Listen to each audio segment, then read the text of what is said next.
after we record it. Okay, thank you. Thank you. Thank you. Okay, let me give me 1 second to get my slide deck in order. Okay. Well, for those who are able to make it live, good evening. Thank you for making it time to be here. I know it's a busy time of year. It's late in the evening your time, so I really appreciate your time to view today's training. And for those who might be watching the recording at a later time, also hello, thank you for being here. For those who haven't met me or don't know me, my name is Samantha Salvatore. I'm our Assistant Director of International Recruitment here at the University of Maryland, Baltimore County, UMBC.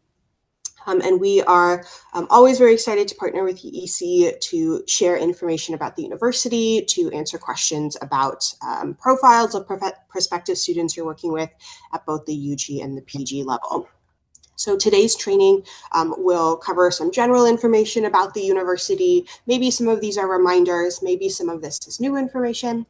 And then we'll briefly go over kind of the general program highlights and application requirements for UG and PG programs. And then we should Okay. have plenty Uh, of time. yeah. Yeah. So specifically, we wanted to know about few things. One is the programs that are available at your university, Yeah. specifically master's program, which are STEM program. So those we wanted to know. Bachelor's program list. So I just want a program list. I know this is also available on the website, but if you could tell me which programs are more popular in your university amongst international or Indian students. So first about the program that we wanted to know. Second, we wanted to know about masters and bachelors admission requirement in terms of academic, what percentage do you need, and in terms of English proficiency. So this is the second thing which we wanted to know. Third, what is the tuition fees for UG and PG? Mm-hmm. Fourth, what is the scholarship that is offered by the university at UG and PG level? In admission requirement, we are also specifically, we wanted to know whether you are accepting 12 plus 3 Indian degree or not, or backlogs and gap criteria. This is what we wanted to know. So these are the four main criteria or areas which we wanted to focus on: program, admission and English language requirement, and then tuition fees and scholarship. Perfect. Yes. So definitely I will cover all of those things within my slides. So I'll go ahead and share my Yeah, screen. please share yours. Thank you. Yes, thank you. Just checking. Yes, we are screen sharing.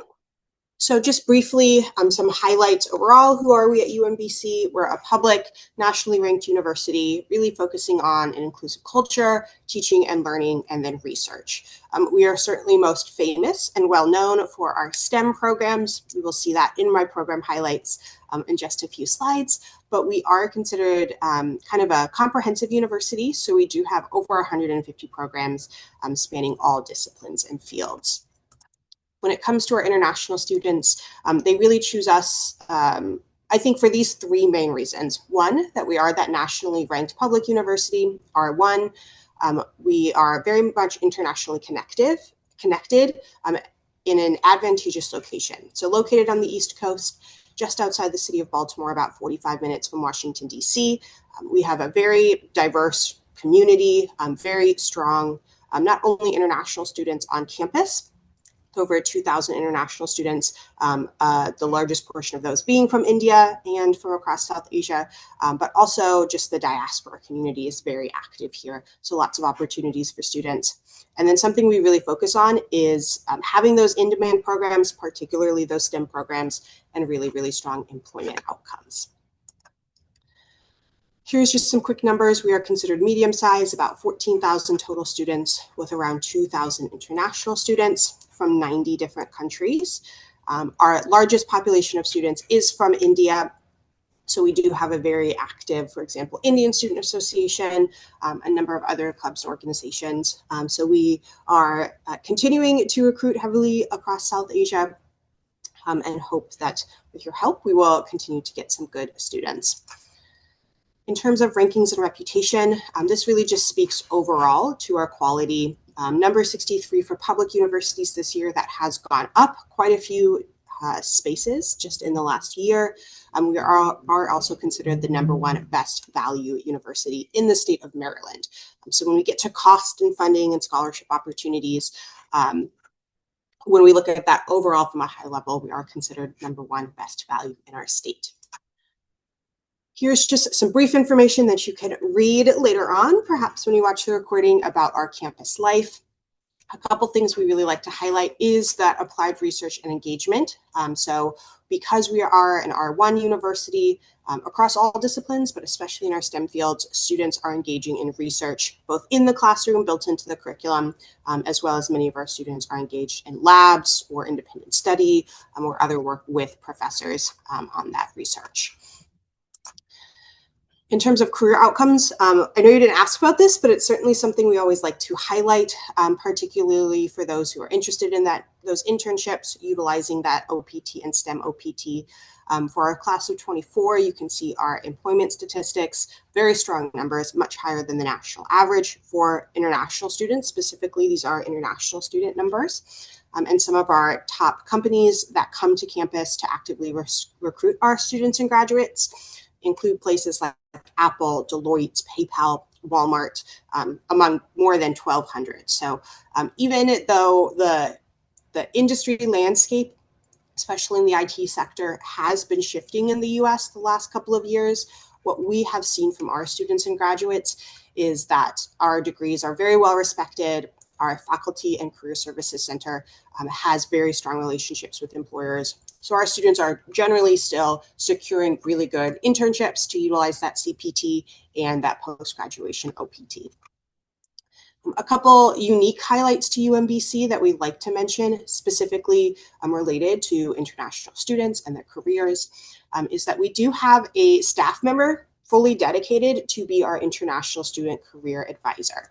So they spend part of their time in our Career Services Center, part of our time in our Office of International Students and Scholars, in our immigration team, and meets one-on-one with students to provide guidance on resumes, finding internships, applying for internships and jobs, understanding immigration compliance as it applies to work or internships. So this is a really unique position that really gets to know our students, what their career goals are, helps them shape that, and ensures once they're at the end of their degree, ready to secure those really great positions, that they're ready for it, that they have all the resources, and are maintaining that immigration compliance requirements. We also hold a day-long International Student Career Conference every single year. This is filled with workshops and networking with employers. We have alumni who have been successful, not only completing their OPT and STEM OPT, but in many cases transitioning to an H-1B or otherwise navigating the job search as an international student or former international student. So this career conference is definitely one of our highlights of every spring semester for students who are getting ready to seek out those internships and post-graduation jobs. Okay, so that was just some really brief speed through some general information, and now we'll spend quite a bit of time going over the admissions requirements and program highlights. So at the undergraduate level, we do have over 100 majors and programs across 5 colleges and schools, including the Colleges of Arts, Sciences, and Humanities, College of Engineering and Information Technology. This is where our most popular programs are. The College of Natural and Mathematical Sciences, which also includes some very popular programs, the Erickson School of Aging Studies, and then the School of Social Work. On the right-hand side of the screen here, you'll see our most popular programs for bachelor students, including those well-known STEM programs like computer science, biological sciences, the engineering specialties, engineering. Psychology is also incredibly popular and increasingly popular And then we also have other maybe less chosen programs like economics, financial economics. Our arts programs are definitely growing. Obviously, this is not the full list of majors. I do have a flyer that I will share after the call today that lists all of our majors and specialties, so you will have that for reference. We do actively encourage applications to all of our programs. We welcome applications for all bachelor's programs. And generally speaking, with the exception of arts programs like music and theater, the admission requirements are going to be the same for all programs. But certainly we know in these most popular areas of studies is where we see the majority of applications.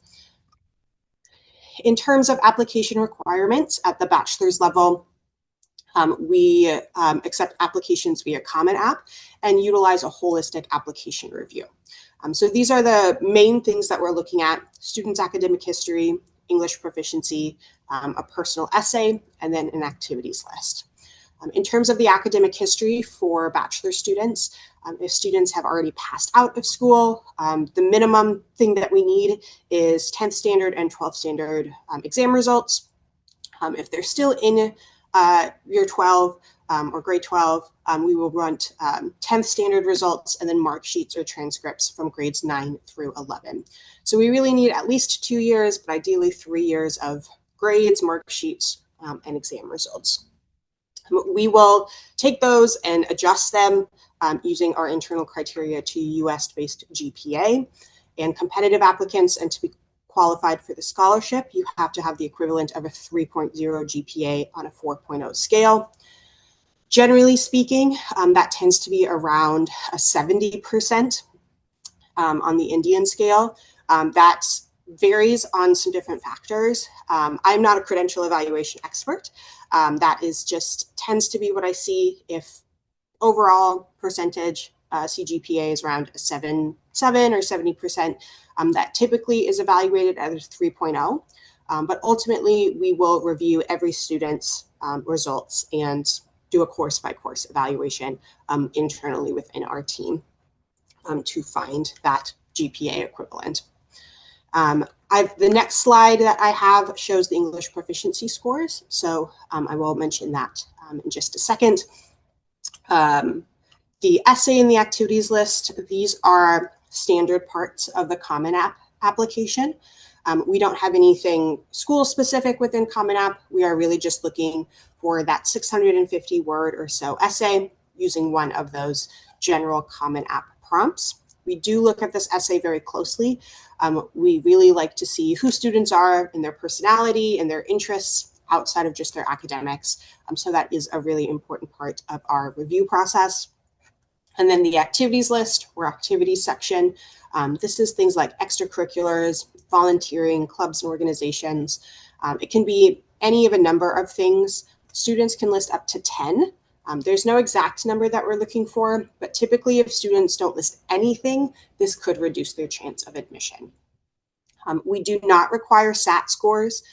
If students have taken the SAT and want to submit it, we will consider it as part of that holistic review, but they do have to submit official score reporting for it to be considered. So generally, we don't see a lot of students submit SAT. If they score, say, 1,300 or higher, that would be considered very competitive, and we would recommend they submit those official scores, but it is never mandatory. In terms of English proficiency, these are the exams that we accept and the minimum overall score requirement. So we accept IELTS, TOEFL, Duolingo, PTE. These are the most common, with 115 or higher for Duolingo, 80 or higher for TOEFL, 6.5 or higher overall for IELTS, 53 or higher for PTE. If students have taken a Cambridge exam or are studying in a Cambridge system, we will accept that.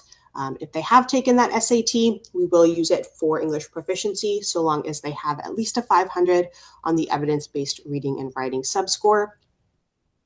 And also important to know, if students are completing secondary school or high school in an international English language curriculum, such as A-levels, IB, AP, They would likely be eligible for an English language proficiency exam waiver. We do have to know that all students speak English. If they're coming from that international English language curriculum, that would be waived, but we always review that on a case-by-case basis. This is just some more information about the essay that we look for. Nothing crazy here, pretty general essay. If you're not familiar with the Common App prompts, you can review them on the Common App website, which we have linked here. And I will share these slides after as well, so you can review them in more depth. Same with the activities. We have some more examples here. Nothing crazy here. Like I said, we do like to see at least a few activities to kind of know who a person is, both academically and in their personality. But they can list up to 10. Just a little extra information here. One thing I will mention is if students are applying for those arts programs, music, theater, visual arts, they might be asked to submit a portfolio or audition, but that is really specific to those programs. If you ever have students interested in those, we would love to see more applications to our music and visual arts programs, and we're happy to talk about more of those in depth. In terms of cost and scholarships for bachelor's programs, this is the current cost. You can see tuition is about $32,000.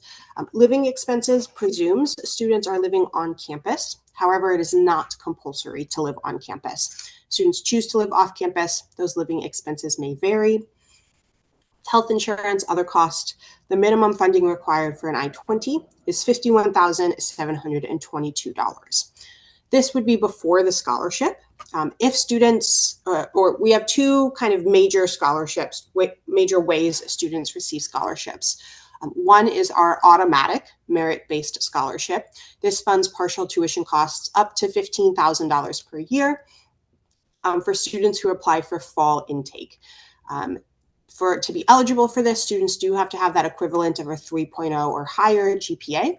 And so long as they maintain good grades while they are a student, they will keep this scholarship for all 4 years of their degree. Students, to have guaranteed consideration for this scholarship, students should apply for admission by the regular application deadline of February 1. And then scholarship letters are released beginning usually in December, and then usually come after that, 1 to 2 weeks after an admissions offer. If students do not apply by that February 1 deadline, we will continue to review them for admission on a rolling basis, and continue to offer scholarships for as long as we have scholarship money available. Typically, that's around the end of February. So for students planning to come for fall, we really encourage getting things in by that February 1 deadline or as close as possible to it, to ensure the best chance of being reviewed for scholarships. This scholarship level generally just has one level. It's $15,000 if the students have that 3.0 GPA. With that, that would take that I-20 amount down to between 36 and 37,000 USD. So at that level, we're generally considered relatively affordable, especially given our location in a pretty large city on the East Coast. We also have competitive scholars programs. These are scholarship funding up to $22,000 per year, as well as additional activities. So workshops, specific housing, internships, service learning, field trips. Students do have to apply for these separately.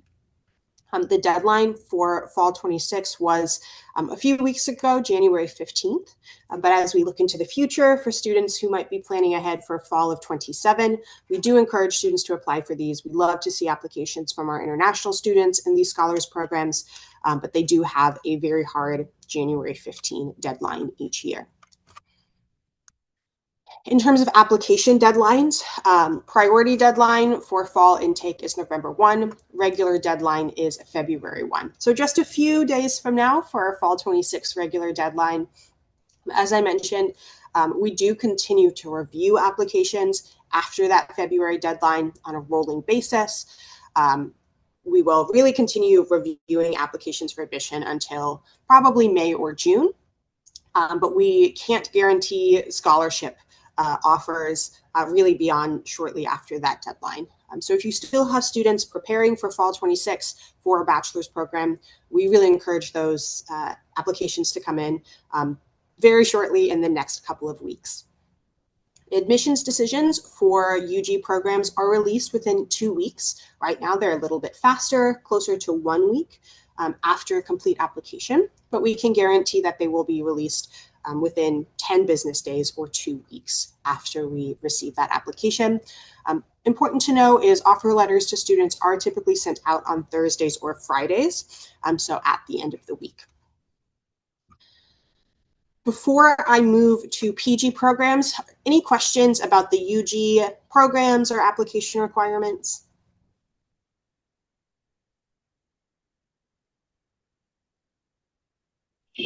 Ma'am, what are the application fees? Great question. So for UG programs, we waive the application fee for applications that come in from our agent partners. So on the application, in Common App, there is a question of, is this application being submitted by an international agency or consultancy? So you would select, or if the student is submitting the application, yes, and then a drop-down populates that you can select EEC, and that serves to tag the application for commission purposes, as well as waives the undergraduate application fee. So there is no UG application fee. And what about PG? So for PG, there is. So we'll move into PG. These are kind of just the program highlights. We do have 80 programs. The most popular tend to be, again, those engineering and IT programs. So computer science, data science, engineering management, information systems, health IT, and others. This, again, is not the full list. I will share the full list. But the most popular ones, again, what we tend to see the most are these IT programs. For our graduates, we consider them graduate and professional programs. When we talk about PG, every program has a different, slightly different admission requirements. What we look at for all programs is, in terms of academic history, again, we will convert the Indian scale to a US-based GPA scale and prefer to see a 3.0 or higher. In my experience, that tends to be a CGPA of 7 or higher, 7.0 or higher. But that can vary by a lot of things. We always do a close look, of course, by course for every student. But in general, what I have seen in the last several years is if students have a 7.0 CGPA, they are likely to meet that minimum. Some programs, competitive applicants typically have higher than the minimum GPA. Computer science, for example, is one of our largest and most competitive programs, and they really prefer to see like a 7.5 CGPA, 8 CGPA in their perfect world. So, meeting that minimum GPA is not a guarantee of admission. It is just one part of that file. This varies by program. Some programs allow change of stream. Some prefer more a specific major or background. Again, for example, computer science really prefers a CS, CSE background, something very closely related to be a competitive applicant, where something perhaps like software engineering or data science or information systems is a little bit more flexible when they're looking at what degrees a student has and if there's maybe a change of stream from what was done in bachelor's to what is now applying for in PG. In terms of 15-year degrees, this also varies by program. Most programs will accept a 15-year degree if it is NAC-A accredited. One exception to that is computer science. Because it is the most competitive program we have on campus, they really prefer not to see 3-year degrees. They really want to see that 4-year bachelor's. But for most other programs, 15 years education is acceptable for admission. In terms of the application fee for PG students, this is required. We unfortunately are not able to waive it for PG students. It is a $50 application fee. We do try to keep it as low as possible to reduce that barrier to application, but it is a $50 fee.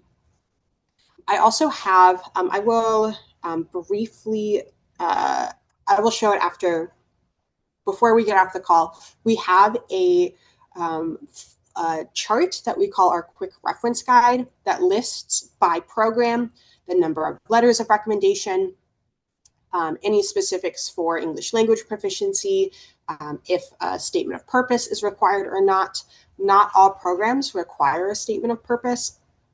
Many of them do, not all of them. So we do have another kind of flyer that you can reference as you're counseling students that has that specific information for each program, so you don't have to go and dig it up on our website.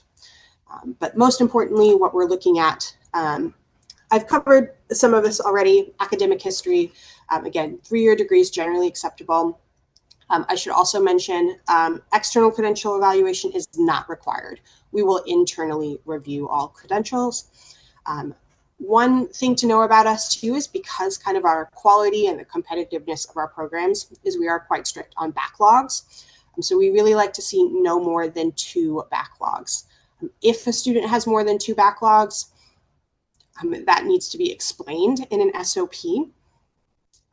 For some programs, having more than 2, particularly say computer science and data science, having more than 2 backlogs greatly reduces chances of admission. Other programs are a little bit more flexible as long as a student's overall CGPA is acceptable. But again, anytime there's more than 2 backlogs, that needs to be explained in an SOP. In terms of English language proficiency at the PG level, this also varies by program. Most programs look for just these minimum scores, 115 or higher on Duolingo, 80 or higher on TOEFL, 6.5 or higher on IELTS, and 53 or higher on PTE. Some of our professional programs, so anything that is a Master of Professional Studies, does have slightly higher requirements. I have this slide. I know it can look overwhelming with all of these scores. Like I said, we will share these with all of you as well, so you can review them as you are doing application counseling. Some of these programs are a little bit more specific on, for example, data science. They like to see when we add all the bands together, it's no less than a 27.5, which tends to be a 7.0 overall band with no band less than a 6.5. So some of these programs do have those specific band or subscore requirements, but for the most part, for English proficiency at the PG level, we are just looking at overall score or overall band when determining whether students meet that minimum requirement. Receiving an English language exam waiver at the PG level is pretty rare unless a student has received their bachelor's degree, say in the US, the UK, Canada, or Australia. Those are pretty much the only time this English test is waived. Otherwise, we do want to see an IELTS, a TOEFL, a Duolingo, or PTE from pretty much all students. Our goal statement or statement of purpose, this is required for most programs, but not all of them. Something that I hear from faculty regularly that is really important, specific to our campus, is that those SOPs are tailored to our programs, have at least 1 to 2 paragraphs, specifically talking about why the student is interested in studying at UMBC. And again, if students do have 2 or more than 2 backlogs, that also should be addressed in a statement of purpose. LORs are required by our program, but the exact number varies. Like I said, we do have a nice little chart that you can refer to. Most of the time it is 2 LORs. Some programs ask for 3. This just kind of varies by program. Typically, academic LORs are preferred because they're academic PG programs. But if a student has several years of professional experience, a professional LOR may be appropriate. The GRE, we will also mention, is not required for most programs. There are a few that still like to see it, a few of our engineering specialties, but most programs have waived it.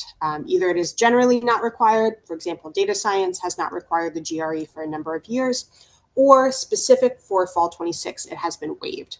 So in fact, a couple of our engineering programs, our computer science, have waived the GRE requirement for fall 26.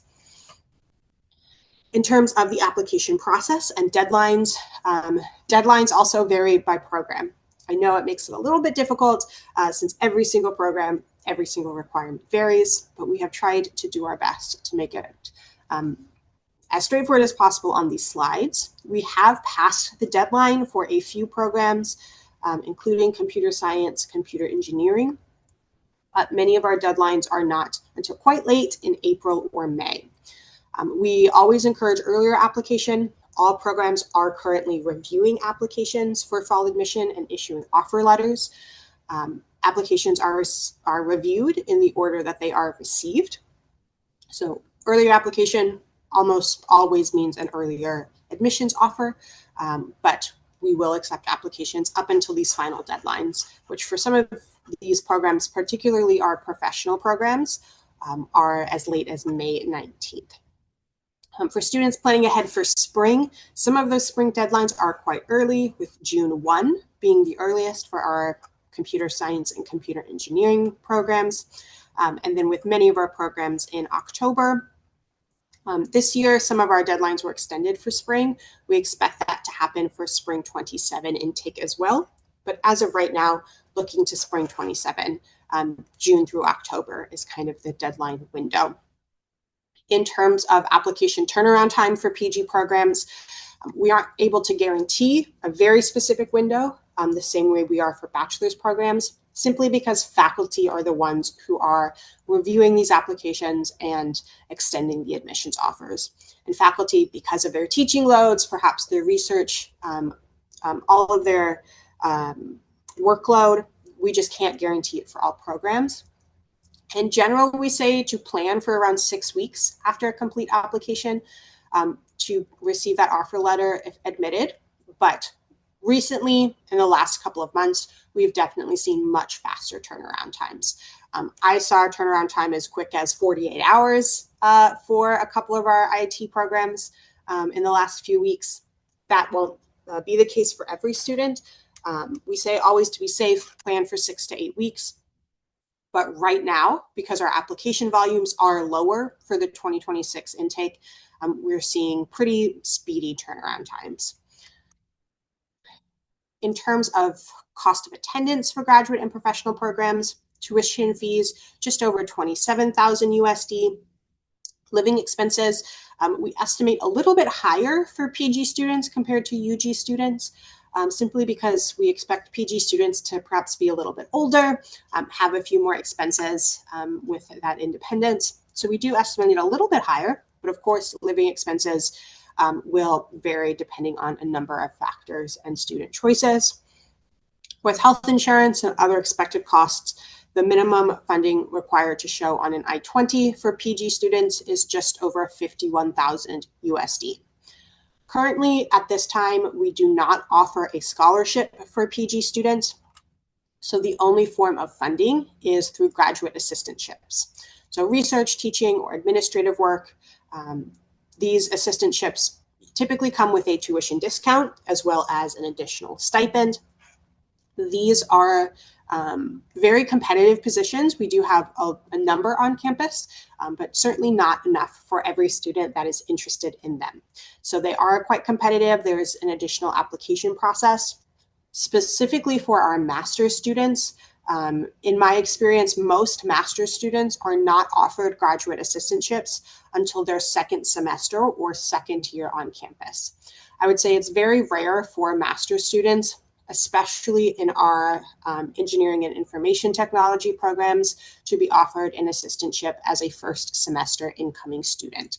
So to increase the chances of getting those assistantships, what we recommend is come to campus for your first semester, study hard, build good relationships with your faculty, and then you might have a slightly higher chance of getting those assistantships.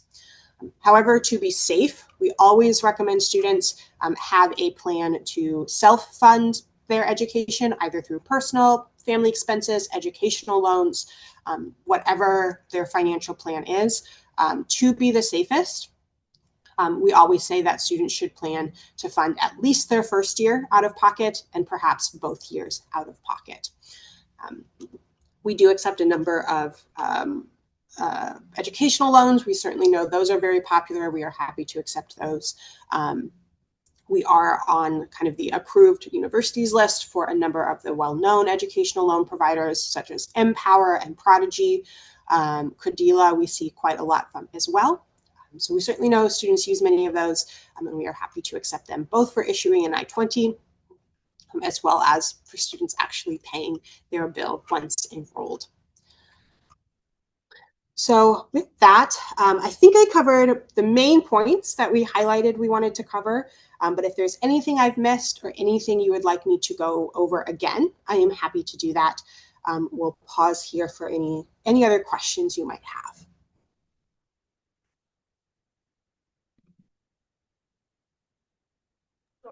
No, ma'am. I think everything is sorted. Whatever you have explained was so detailed and so meaningful to us. But I'll ask my manager, Priksha, ma'am. Hello. Yeah, ma'am.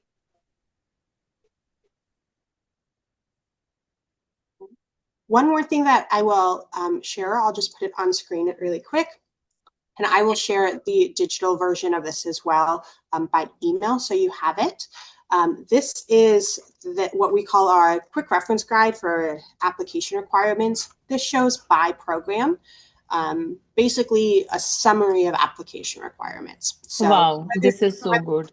yes, good. Yes, we're really proud of it. We hope it's really helpful.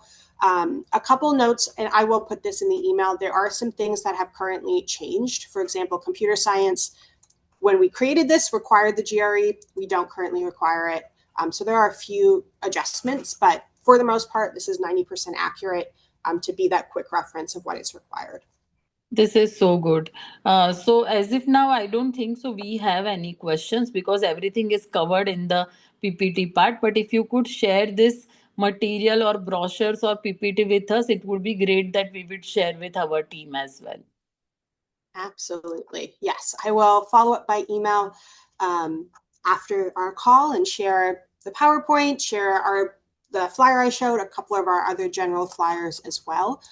So you have those to use with students as you go about your counseling. And if you ever have any questions about specific profiles or students as you're So going through what that we can do, what we are usually doing, we create one WhatsApp group with the university, and our counselors put the profile, and university usually answer on the WhatsApp. But if WhatsApp is not convenient to you, we can share the profile on emails as well. So whatever is convenient to you, we can do that. Yeah, so what we'll do is I'll send a follow-up email. I can have you create a WhatsApp group with our India-based rep. He wasn't able to be here today. He had some other Okay. Okay. No. but he is happy to do because he's based in Delhi and travels. Correct. Correct. So it's easy for him to answer in Yes, our working hours. So it's, yeah, that's yes, visible for all. yes. So I'll Okay. send him a message asking him to reach out to start that WhatsApp group, but I'll at least get you these training materials by email later today. Thank you. Yes, thank you so much for being here. Have a good rest of your evening. Hopefully you all get home safely and enjoy the rest of the day. Thank you. Thank you. Yes, thank you so much.